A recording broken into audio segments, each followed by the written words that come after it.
მოგესალმებით. ხალხო, მინდა გითხრათ, რომ ფორუმი გუბას სანიკიძე გახლა ჩვენი სტუმარი, მადლობა, მინდა გითხრათ გუბას ბატონო, ჩვენთან სტუმრობისათვის. უბრალოდ ძალიან საინტერესო და ისეთი ეგზოტიკური ინფორმაცია გავიგე გურიაზე. აი, ოზურგეთილი მაყურებელი ყავდა და გამიკვირდა, რომ არ იცოდა ვინ იყო ამ ოზურგეთის მაჟორიტარი დეპუტატი. ჩემთან სასირცხვილოდ ალბათ ბაბათიოს იმქალბატონობა მეც არ ვიცოდი და რანანი знает своих героев. აშკარა, ну, ეთქობა ეს კოლექტიური ვალოდია ჯინჭარაძეები ყავს იმაში მაჟორიტარება და ესეც ალგე კვილისკივილი არის ეს ამდენი მაჟორიტარი. უბრალოდ ქალბატონო, რადგან დაგფიდით, შეგიგროვეთ, აგერ ჩემო პროდიუსერმა მომაწოდა ინფორმაცია.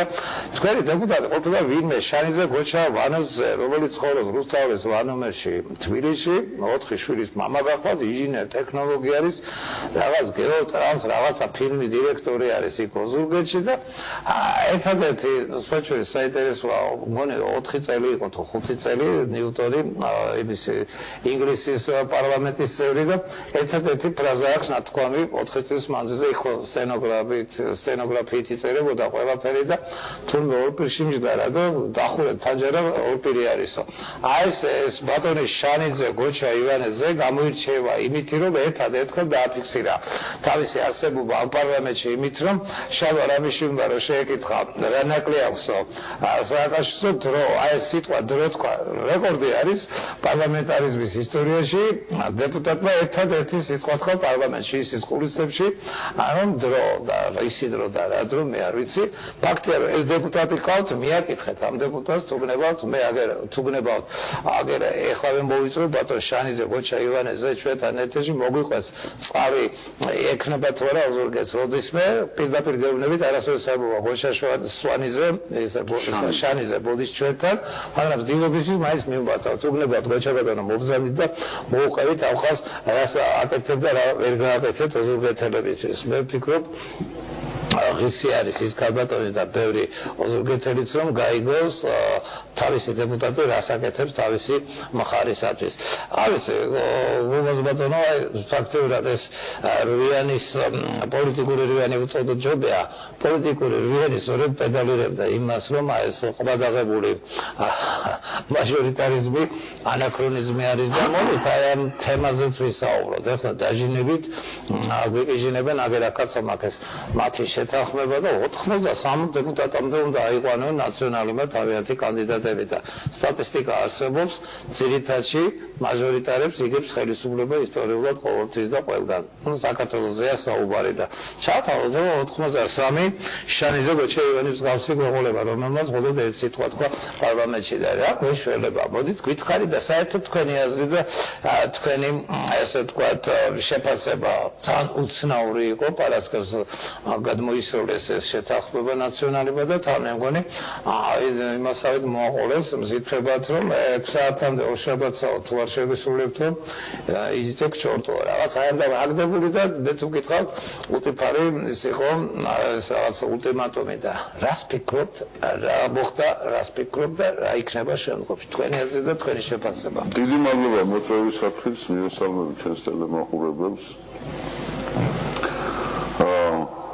პრაქტიკულად ის პროცესი რომელიც დაიწყო პრინციპში შარშან ზამთარში და უშუალოდ მაგიდა რასაც ერქვა ხელისუფლებასთან მოლაპარაკების ეს დაიწყო ოქტომბრის თვეში თუ არ ვცდები ხელისუფლებამ ფაქტიურად მოგცა პასუხი რადგან მე არეგზის თქვენ სტუდიაში ვისაუბრია ყოველთვის ქონდა ამაზე საუბარი ძალიან ხშირად ძალიან ბევრისთვის გაუგებარი გახდა რას ნიშნავდა ეს მოლაპარაკება რატო ხდებოდა ამას სუბიექტური ამ გაუგებრობას სუბიექტური და ობიექტური მიზეზებიც ახლდა თან ფაქტურად ხელისუფლებამ უარი თქვა უკვე მოლაპარაკებასთან დაკავშირებით ანუ ჩვენ მივიღეთ პასუხი საბოლოო პასუხი აქამდე იყო იწილო აი თქვათ მაჟორიტარებზე ერთხელ შარი მოგდეს ხო რომ აი იმას რვიანს არ უნდაო რომ რაიონებს და ქალაქებს თავის წარმომადგენლები ყავდეთო ხო ну ყველაფერზე ჩვენ საკმაოდ დინამიური და საკმაოდ ელასტიური პასუხები გავეცეთ ახლა მაჟორიტარებთან დაკავშირებით ხო კი ბატონო მაჟორიტარი რას ნიშნავს სიტყვა ვინმე მიცის უმთავრეს ნიშნავს უძლიერეს ნიშნავს აი რუსულად პადავლაევში ხო ანუ მთავარს ნიშნავს ხო 50% ხომ უნდა კონდეს იმას ცოტა ნდობის ახლა რაიონის მაგალითად ხო ასე არის 30%-ით რო ადამიანი თქვა გავიდა პირველ ადგილზე 30% რო აიღო და პირველ ადგილზე გავიდა რას ნიშნავს ეს 70% არ აძლევს ხო მას რატომ უნდა იყოს ის მაგრამ ნუ ამას დავანებოთ თავი ახლა ეს პასუხი ხელისუფლების რაც იყო როგორც იყო და რა მოვლენებიც განვითარდა მე მინდა ამაზეც ვისაუბროთ რეზულტატები მარციციან ვინაყავთ მაჟორიტარი ხო ძალიან ცუდია რომ არიციან იმიტომ რომ უნდა იცოდნენ რომ ყავთ უსაქმური მაჟორიტარი და სახელი და გვარით უნდა იცოდნენ რა ეს არ არის ორი პოზიცია რომ აი არ ვიცი ვინ არის პრობლემებიც ამ ქვეყნის ზუსტად ის არის რომ ისეთი ადამიანები მართავენ რომლებიც ეს არ უნდა მართავდნენ ამ ქვეყანას იცით როგორ არის უნდა მოიკითხო ხოლმე ვინ არის ის მაინც უნდა იცოდე რომ სადმე ქუჩაში შეხვდე საყვედური მაინც უთხრა ან თუ საყვედურის თქმის შინოდა უნარი არა და გთხოვნა მაინც საჩერს კარგი თემა არის ეს ყუბაც მამაპატია რა ეს შანიზე ვინმე გოჩა რა ნომერს ხორობს რუსთავის პარლამენტის გვერდით რომ არის სახლი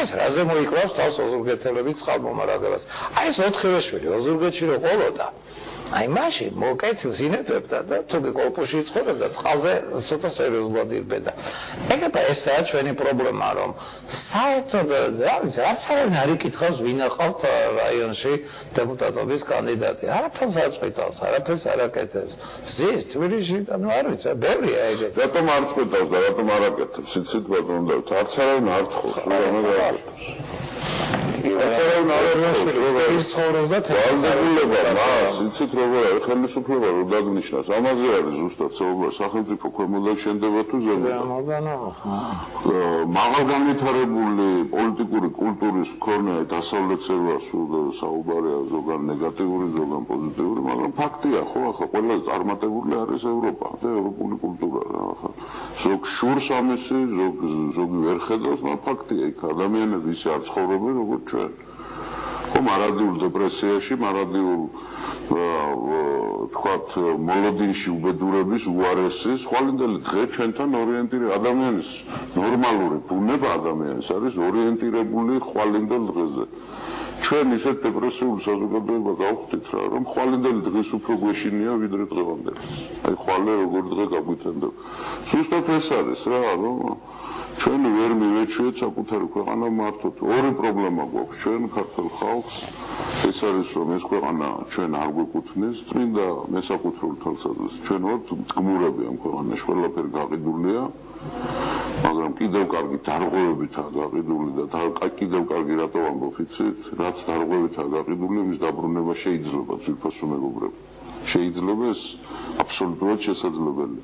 და მეორე, ჩვენ არ მართავთ და არ ვქნეთ საკუთარ ბედიღბას, ანუ არ ვირჩევთ, არავინ არაფერს არ გვეკითხება. იმიტომ არ გვეკითხებიან, არ ვკითხულობთ, რომ შეგვეკითხონ, ხო? ამაშია საქმე ზუსტად. ახლა რაც შეეხება ამ ხმადაღებულ მრავალტანჯულ რუიანის თემას, რომელსაც სამწუხაროდ აქამდე უფრო მეტი მტერი ყავდა ყველა მხრიდან, მე ვამბობ ქვეყნის შიგნით, ვიდრე მოკეთე. საკმაოდ გაუაზრებელი კრიტიკა მიდიოდა. იყო მთავარი მომენტი, ახლა ჩვენ საკმაოდ ეჭვიანი საზოგადოება ვართ, რომ აი რუიანი არის მიყიდული ხელისუფლებას. აი ძირფას მეგობრებო, მე მგონი დავწმუნდით, ხო? ვინ როგორ და რანაირად. ხელისუფლებამ ოფიციალური შემოთავაზება გააკეთა. მოდით, გაძლევთ ფულს, მომიწერეთ ხელი და დამტოვეთ ხელისუფლებაში. მე არ ვაპირებ ახლა ვინმეს კრიტიკას, თუმცა ჩემთვის მოულოდნელი არაფერი არ ყოფილა. უბრალოდ იგივე ახალი მემარჯვენეების და ქრისტიან-დემოკრატების პოზიცია მნიშვნელოვნად განსხვავდებოდა დანარჩენი. მე უბრალოდ გეტყვით იმას, რაც იყო რა ახლა. ეს არ არის რომ სამზარეულო საქმეები გამომაქვს, მაგრამ უბრალოდ რაც ჩანდა, ხო?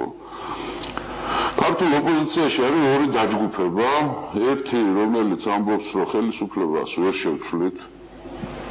და ამიტომ ჯობია რაღაც ცოტა გამოვართვათ და არის ოპოზიციის მეორე ნაწილი რომელიც თვლის რომ ამას არ აქვს მნიშვნელობა არჩევნებით თუ რევოლუციით მაგრამ თვლის რომ აუცილებელია ხელისუფლების შეცვლა და შესაძლებელია რომ ამ ხელისუფლების შეცვლა მოხდეს არჩევნების გზით. თავარი მტერი ჩვენი ქვეყნის დღეს და თავარი რაზედაც სააკაშვილი დგას. ეს არის ჩვენი ცნობიერებაში ჩაბეტონებული აზროვნება, რომ არა საქართველოში არასოდეს არჩევნებით, მარტო ეს ხელისუფლებია.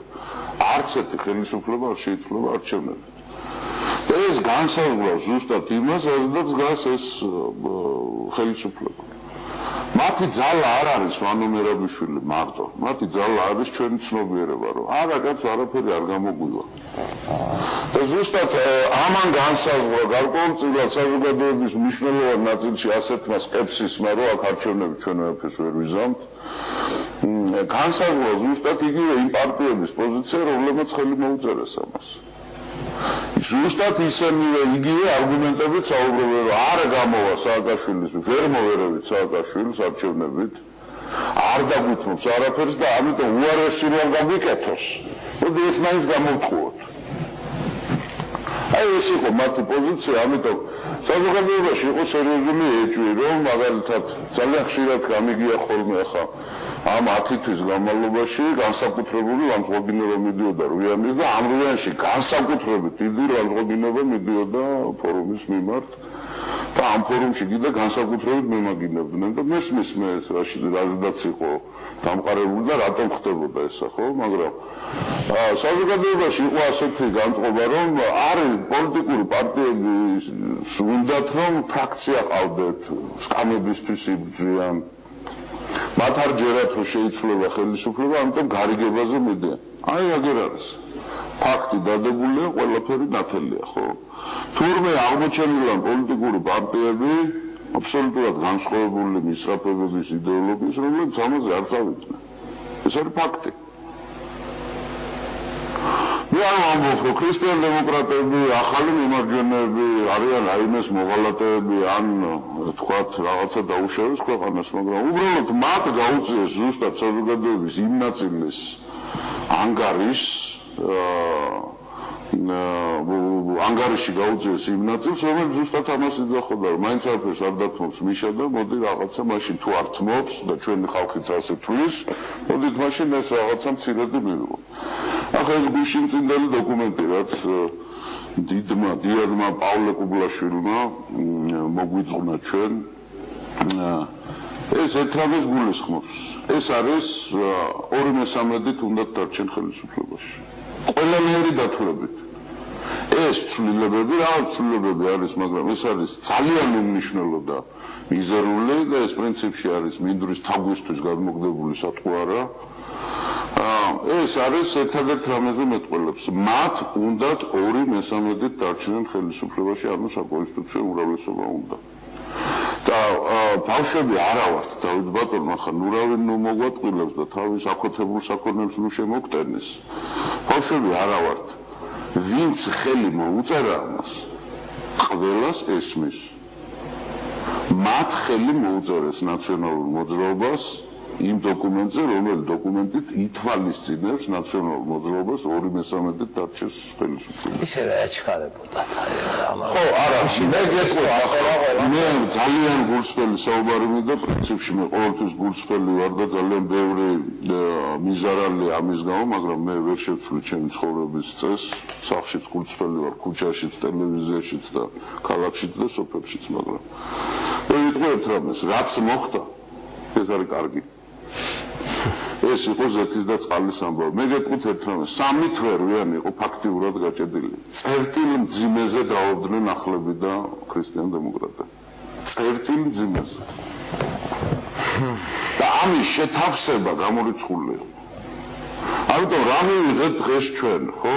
დღეს ჩვენ მივიღეთ 6 პარტია, რომელიც თითქმის იდენტურად ხედავს მოვლენების განვითარებას როგორც სტრატეგიულად, ისე ტაქტიკურად.